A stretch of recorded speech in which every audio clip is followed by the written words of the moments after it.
praises, honor, and glory to Yahweh, Bahasham Yahushai, Bahasham, Ruach Kudash.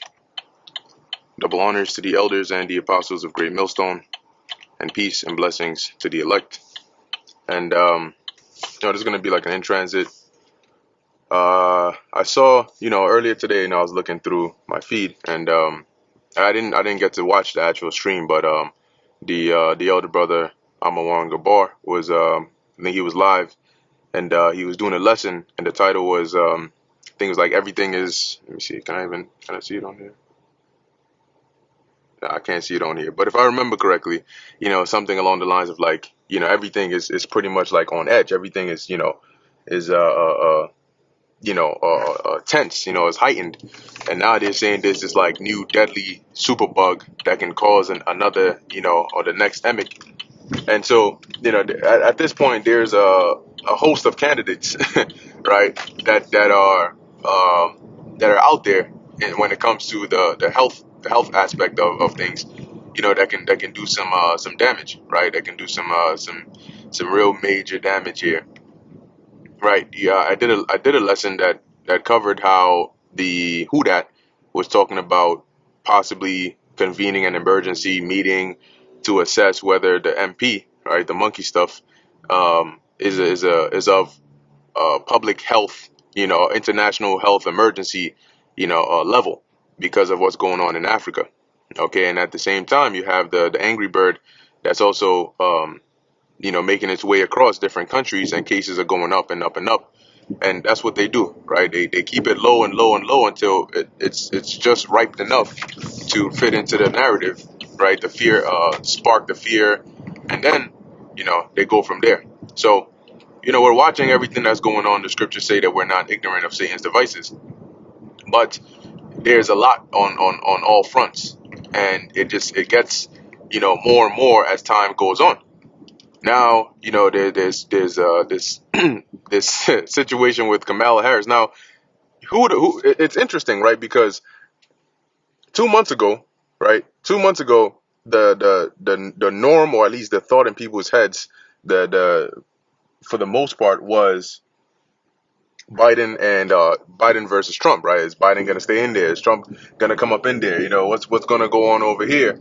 And all of a sudden, 2 months later, Biden is not even in the picture anymore, and now it's Kamala Harris, right? And Trump, and she's out here. I mean, the amount of videos, the sheer amount of videos that are surfacing of her just saying the most embarrassing things. I mean, it's just some of them are just actually cringe to even try to watch. But all of a sudden, this is the reality now, right?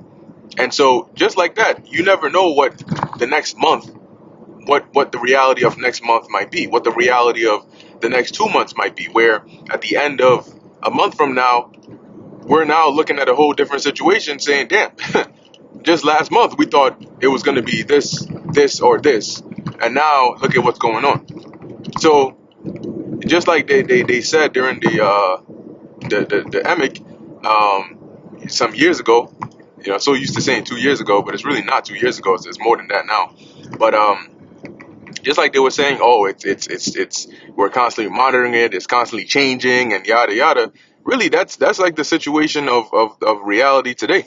The reality of today is not the reality of tomorrow. It's not the reality of next week.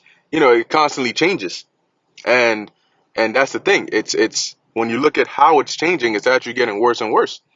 But for us, it's forming the picture of prophecy and making it clearer and clearer and clearer.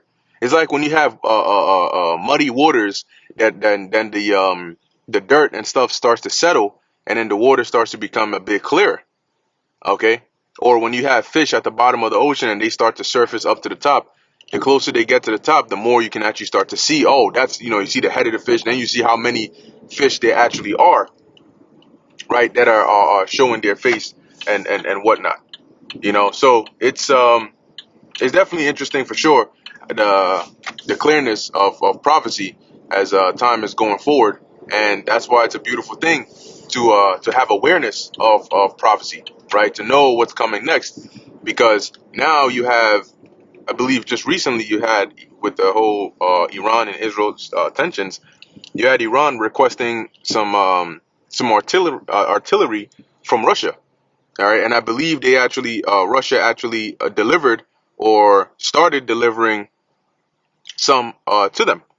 So, as we've been telling you, the relationship between Russia and Iran is going to play a role in here because Russia is going to be, as the scriptures tell us in Ezekiel the 38th chapter, a guard, okay, onto Iran.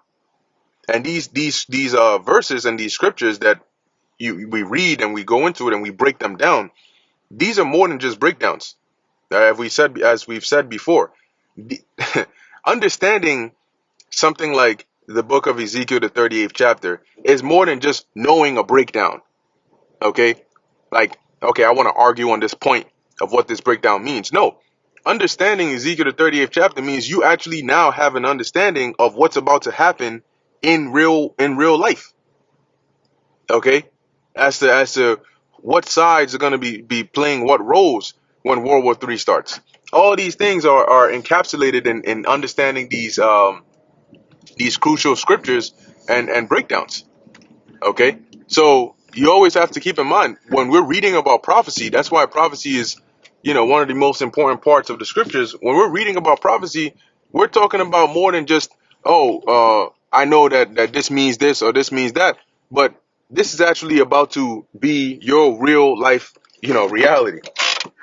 All right, all right. So this is why it's very important, when it comes to prophecy, to be aware, okay, of what's going on, and understanding and getting these actual breakdowns correct, because very soon your life that you're living is going to be based on your understanding of this, right? What's going on, what's actually happening, who's doing what.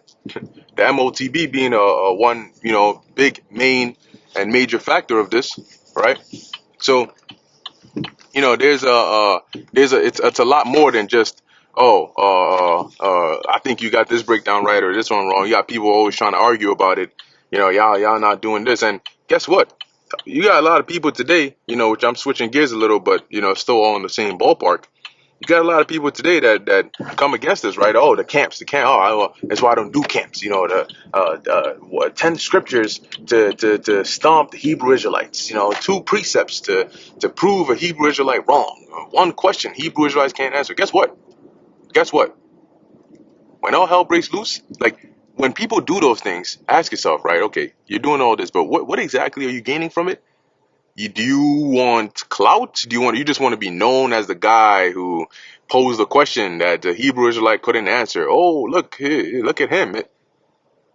But then 2 months from now, this all hell breaks loose, and now what is all that you did do for you? Is that gonna feed you in a famine? Is that gonna deliver you when there's like a gang or martial law troops on your ass? So the knowledge and understanding that people are so adamantly trying to debunk and trying to argue against, this is the same information that you're gonna need, right? The scriptures talk about being wise unto salvation. This is that information, the same ones that people are fighting so hard to try and debunk. And guess what? When all hell breaks loose and people need information, they're going to look, but Amos 8 and 11, as it says, you're not going to find it. Ezekiel 33 and 33, when you finally realize, oh, these men were actually prophets, oh, shoot, they had it right, you're not going to have access to us. See how the Lord set it up? He set it up real nice. He set it up real nice. So that's why we're not bothered, by these things. We're excited because our focus is on what the Lord told us to focus on. And there's a lot going on that front. So we got more than enough work and more than enough to keep us focused than to be losing sleep because you don't believe what we're telling you. Hey, so what? We believe what the scriptures say, and that's what matters to us. And as things get more and more dire, more and more intense, the Lord is gonna open up our minds and give us a more detailed guidance, right? Because of course you have broad strokes of understanding when it comes to the scriptures. Yeah, you know what the prophecies are, but then you get to the point where, okay, things are actually happening on a micro level, right? In your life, something, your neighborhood, this is what's going on, and then the Lord is actually gonna, have that spirit to guide us to say, okay, get your family and leave today, or don't make that turn over there. Actually, take this road or go here.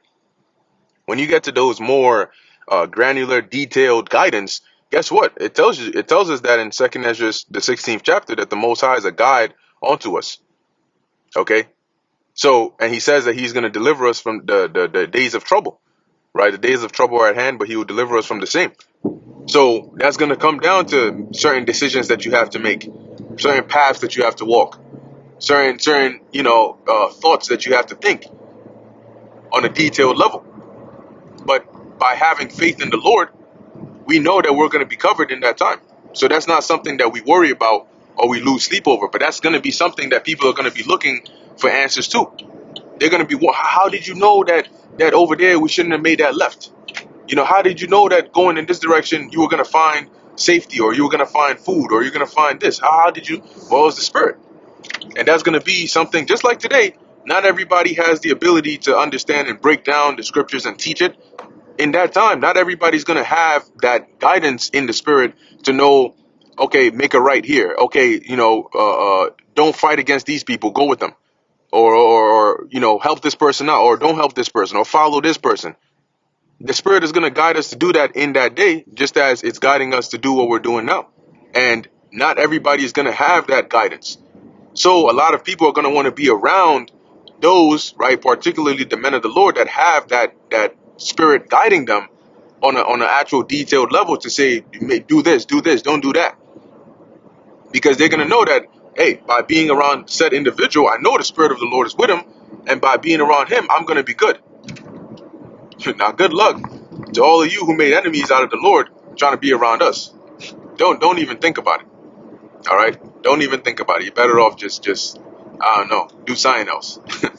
All right. Anyway, that's pretty much, it on that.